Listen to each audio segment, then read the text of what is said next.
If you are planning to get Canadian PR in 2026, you need to watch this video because government just changed the entire rulebook. And I'm not talking about small tweaks, I'm talking about laws being passed, programs being shut down, and eligibility criteria being completely flipped. Some people are going to benefit massively and others are running out of time faster than they realize. So let's break down exactly what's happening. In this video, I'm walking you through 10 major changes coming in 2026 that affect literally everyone, whether you are on student visa, work permit, or already holding a PR. We're talking about new legislation that gives the government way more power, provincial programs being redesigned, and some major opportunities you might not know about yet. By the end of this video, you'll know exactly what's coming, who it affects, and what you should do right now. So why is Canada making all these changes? It's very simple. They got a problem they can't ignore. The population grew too fast. The government approved way too many temporary residents, students, workers, visitors, and now the system is overwhelmed. Healthcare is buckling, housing is scarce, infrastructure can't keep up, so Ottawa decided that is enough. They are tightening borders, closing loopholes, and giving themselves way more control over who stays and who goes. This isn't just tweaking the system, this is a complete reset, and it started with one major bill. Bill C-12, the government's new power move.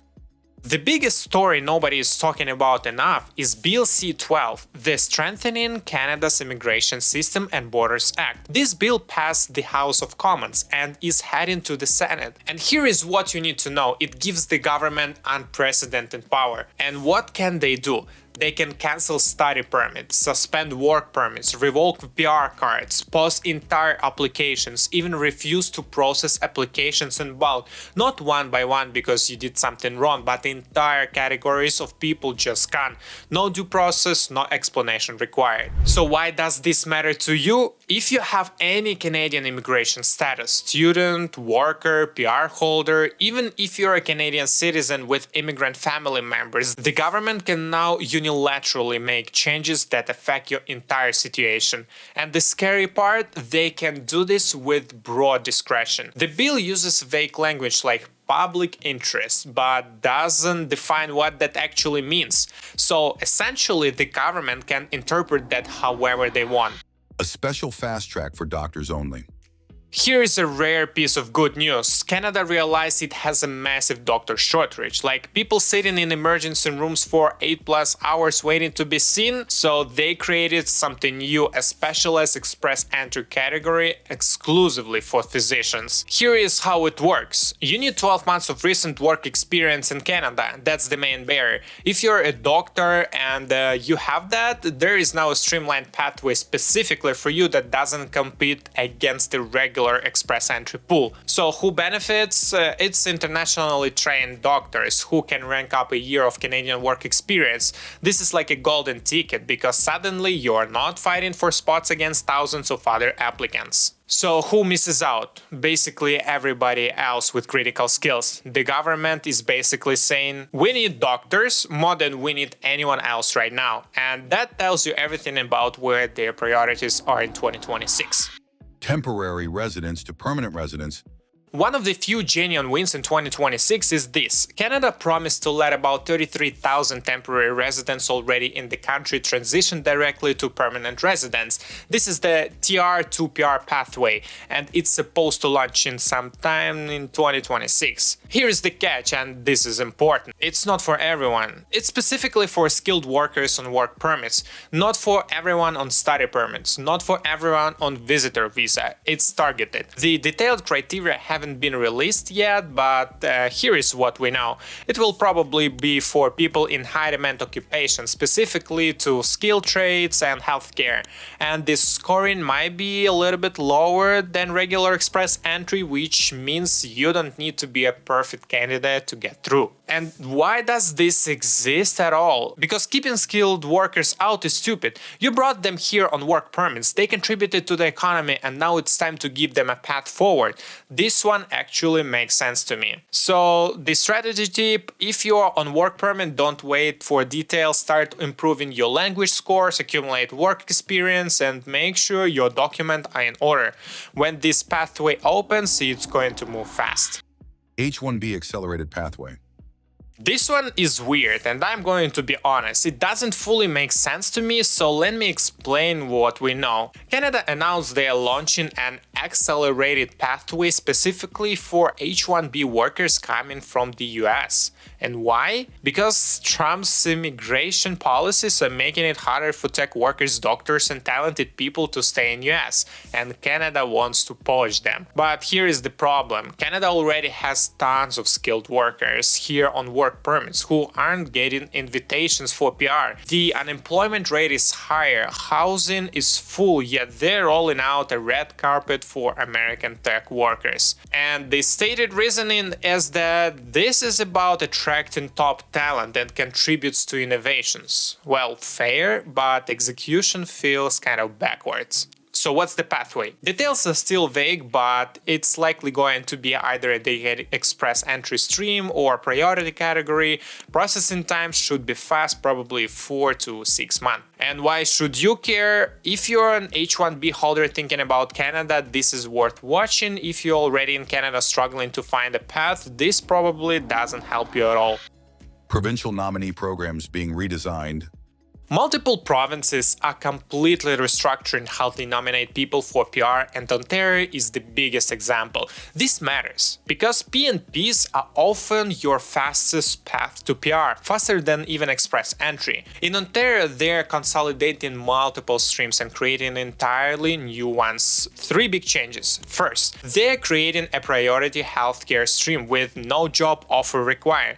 If you're a registered nurse, doctor, pharmacist, or regulated healthcare professional, you can apply without an employer. That's kind of game-changing. Second, they are bringing back an entrepreneur stream for people starting or buying businesses. If you have capital and business ideas, there is now a pathway for you. Third, they introducing an exceptional talent stream for people with extraordinary achievements in academia, tech, art, and research. But here is the flip side. They're eliminating existing streams, including master's and PhD streams that were pretty popular. So if you are planning to apply through an old stream, you need to move fast because the rules are changing mid-game. And for example, in Alberta, their rural renewal stream, which was stupidly easy just a year ago, just got way harder. Starting January 1st, 2026, endorsements letters expire in 1 year. Communities have caps on how many endorsements they can give, and in Canada, applicants must have a valid work permit at the time of application. People who got endorsed in 2025 might not be eligible under the new rules. So the pattern is clear. Provinces are tightening everything. They're getting smarter about who they nominate. Study permits are being nuked. Canada cut the international student cap by nearly 50%, and the new limit for 2026 is just 155,000 new permits. That's massive.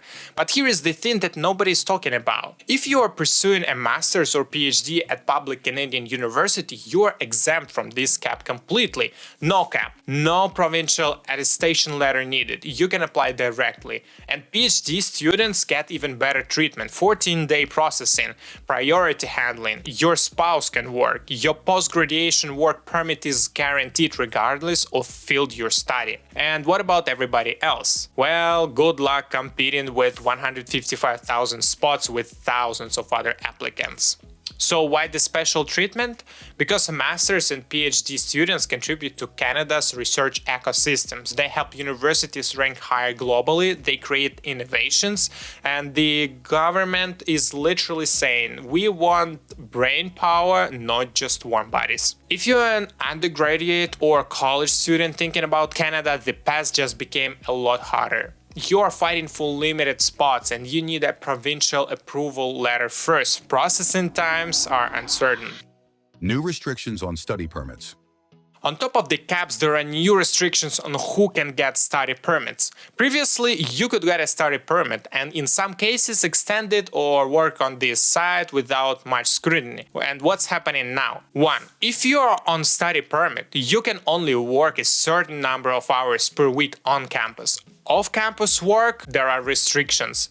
This is changing the financial model for a lot of students. This is how I actually studied and worked. 2.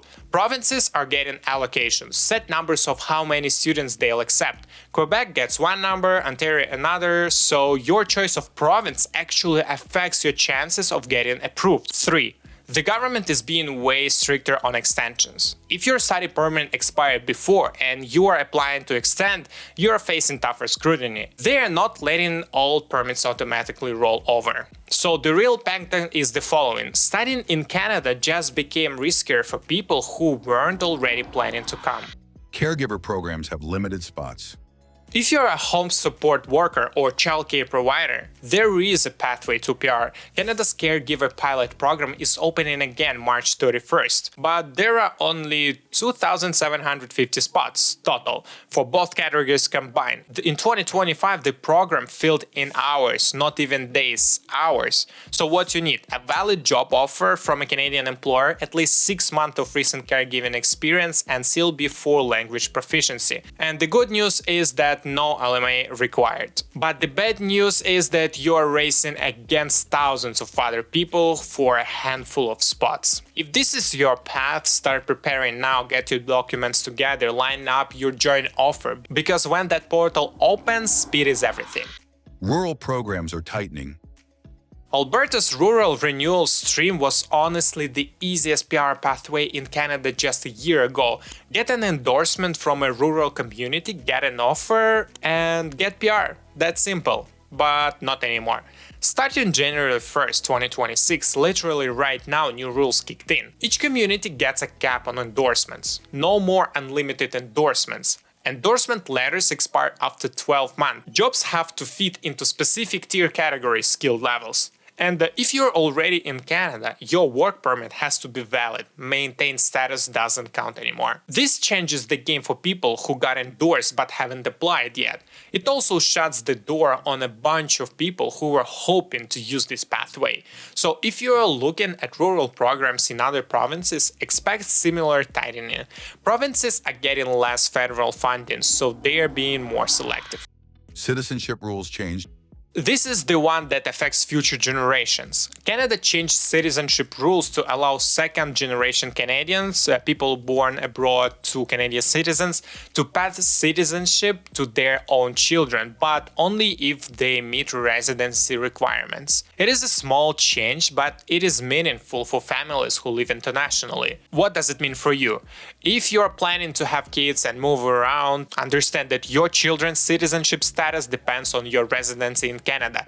This affects long-term planning. Here is what nobody's talking about. These changes don't exist in isolation, they are all connected. First, the government is essentially saying, we want people with specific skills. If you don't fit into those categories, healthcare, trade, certain tech roles, your path just got way harder. Second, timing is everything right now. Streams are closing, rules are changing month to month. If you wait 6 months thinking, oh, I'll apply then, the requirements might be completely changed. Third, Bill C-12 creates uncertainty that extends beyond 2026. Even if you get PR today, the rules for what that means, what benefits you get, how long you can stay could change. Your status is no longer as stable as it used to be. Fourth, the government is reallocating resources. Study permits are down. Work permits are being managed tightly. PNPs are being restructured. This means fewer pathways, more competition, and faster decision-making at every level. And here is the darker part. People who got it under easier rules a few years ago are now in position of privilege. The ladder is being pulled up behind them. If you're still outside Canada, it's getting harder by week. Okay, so what does this actually mean for your life? If you're on study permit, your options are narrowing. That bachelor's degree, harder to get. That master's, still doable actually, and still pretty easy, so get it quick and reassess after. If you are on a work permit, this is actually your strongest position right now. The government wants to keep skilled workers. Use this window, apply for PR if you can. The TR to PR pathway exists for you. If you're outside Canada thinking about moving, do it now. Not in 6 months, not next year. The doors are closing. Study paths are still open for grad students. Work permit sponsorship is still available if you have the right job, but both are getting tighter. If you're already PR, you're mostly okay, but understand that Bill C-12 changes things. Your status is conditional on government discretion. Don't assume anything is permanent. And worst case scenario, you wait thinking you have time, and then a pathway you were counting on gets eliminated. You miss intake, deadlines, because you thought that you had months, but actually you had weeks. So you lose hundreds of thousands of dollars because the rules changed. But the best case scenario is you move now, you pick a clear pathway, and you execute before the goalposts move again. So don't panic, but do act right now. Here's the concrete stuff. Step 1. Know your path. Are you going the study road, work road, PNP road? Pick one and commit. Don't wait for the perfect option, because perfect doesn't exist anymore. Step 2. Build your score. If you're in Canada, get your English or French tested. Like, do it this month. Accumulate work experience in high demand fields. Healthcare, skilled trade, tax, this matters. Step 3. If you're on study permit, finish your degree, maintain your status, and be ready to transition to work or PR quickly. The window is open, but it's narrowing. Step 4. If you're on a work permit, don't assume you have years. Apply for PR sooner rather than later.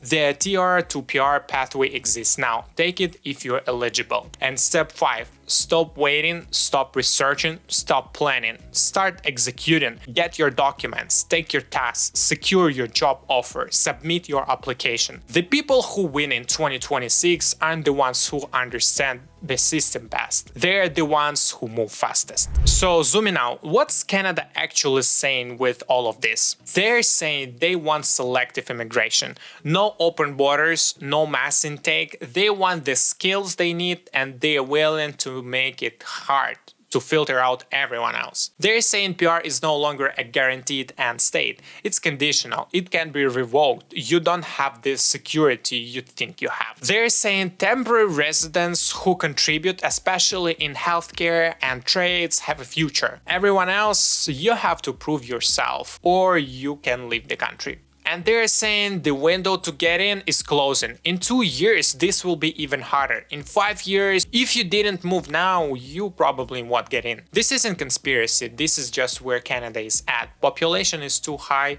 housing is scarce, healthcare is broke. They're managing the problem by controlling the borders. If you found this helpful, please like the video, not just because it helps my channel, though it does, but because it signals to YouTube that this information matters. Comment below with your situation. Are you on study permit, work permit, thinking about applying? What changes affect you most? I read all the comments, and honestly, your questions help me make better videos. Subscribe if you want to stay updated. Immigration changes constantly, and I'm constantly updating these videos so you're never left in the dark. And if you have specific questions about your path to PR, the comment section is in place. I can't give you legal advice, but I can point you in the right direction. Thanks for the watching. Good luck out there.